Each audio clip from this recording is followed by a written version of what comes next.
Hello everyone, welcome to our channel motivational wave and the mother nature. आज हम सफर करेंगे इंडियन मार्शल आर्ट्स की एंशिएंट दुनिया में, एक ऐसी ट्रेडिशन जो स्ट्रेंथ, डिसिप्लिन और गहरी फिलॉसफी से भरी हुई है। हमारी आज की जानकारी का सोर्स है Indian martial arts traditions and techniques. और हाँ, ये सारी इंफॉर्मेशन सिर्फ एजुकेशनल और एंटरटेनमेंट पर्पसेस के लिए है। चलिए एक सरप्राइजिंग फैक्ट से शुरू करते हैं। क्या आपको पता है कि दुनिया भर में फेमस शाओलिन कुंग-फू का ओरिजिन इंडिया से हो सकता है? जी हाँ, ये सच है। जापान और चाइना के कई मार्शल आर्ट्स की जड़ें, उनकी रूट्स सीधे इंडिया से जुड़ी हैं। और इस कनेक्शन के सेंटर में है एक इंडियन सेज जिनका नाम था बोधिधर्मा।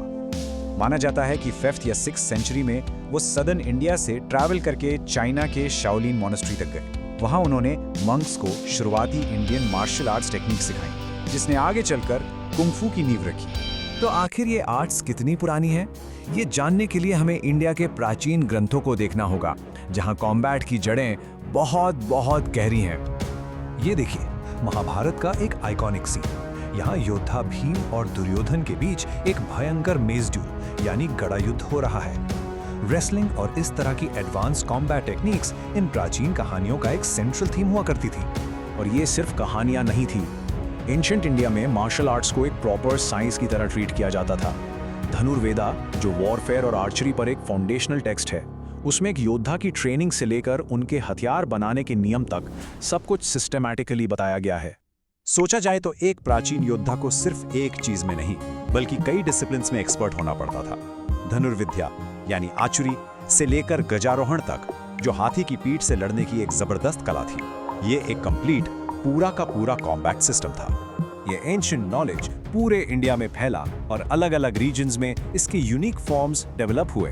तो चलिए अब इंडिया के इस रिच और डाइवर्स मार्शल हेरिटेज का एक टूर लेते हैं। सबसे पहले मल्ल युद्ध। ये ट्रेडिशनल रेसलिंग सिर्फ एक लड़ाई नहीं थी, बल्कि एक रिस्पेक्टेबल स्पोर्ट था, जिसे अक्सर राजाओं का संरक्षण मिलता था।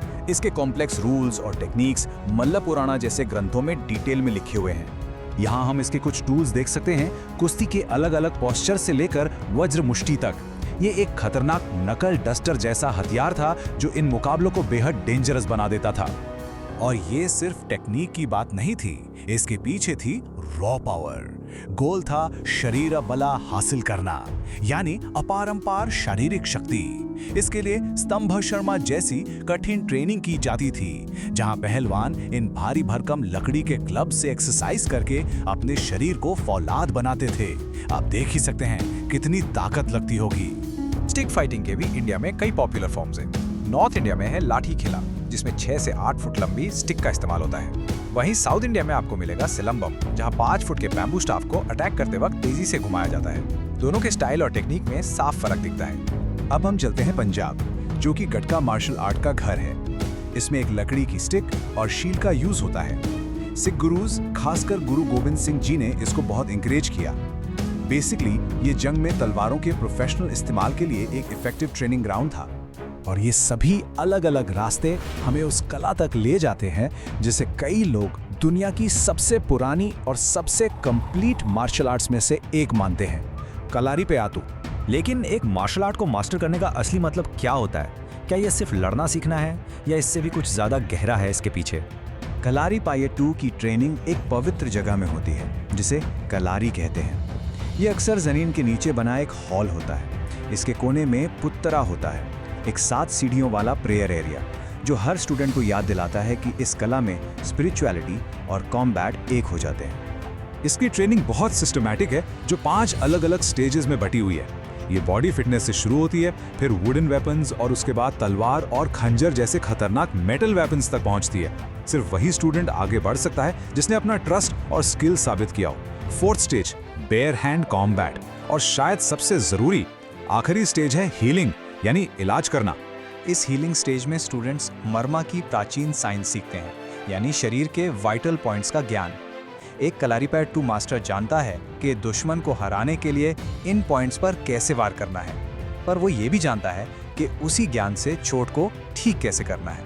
वो एक ही समय में योद्धा भी है और हीलर भी। और यही इस आर्ट का सबसे बड़ा गोल है। ये सिर्फ सेल्फ डिफेंस के बारे में नहीं है। असली मकसद है अपने गुस्से और एग्रेशन पर काबू पाना और अपने अंदर की कमियों को दूर करना। ये बॉडी और माइंड दोनों को मास्टर करने का डिसिप्लिन है। तो इन प्राचीन प्रैक्टिसेस का हमारी मॉडर्न लाइफ में क्या रिलेवेंस है? चलिए डिसिप्लिन की इस गहरी विरासत को समझते हैं। जरा सोचिए, एक प्राचीन योद्धा को ताकत, लड़ने की काबिलियत और अपनी रक्षा करना जरूरी था। आज हम अपनी लाइफ में क्या चाहते हैं? डिसिप्लिन, मेंटल कंट्रोल और सेल्फ इंप्रूवमेंट। बाहरी गोल्स शायद बदल गए हैं, लेकिन उन्हें पाने का रास्ता वही है, एक डिसिप्लिन माइंड। इन सभी मार्शल आर्ट्स का असली सबक सिर्फ दुश्मन से लड़ना नहीं है। असली सबक है एक डिसिप्लिन माइंड और एक मजबूत कैरेक्टर कैसे बनाया जाए। ये आपको सिर्फ फिजिकली ही नहीं बल्कि मेंटली और इमोशनली भी पावरफुल बनाता है। तो इस रिच हेरिटेज से इंस्पायर होकर अपने आप से पूछिए, वो कौन सी टाइमलेस स्ट्रेंथ है जिसे आप अपने अंदर अनलॉक कर सकते हैं। नॉलेज के इस सफर पे चलते रहिए और हमेशा सीखते रहिए। धन्यवाद।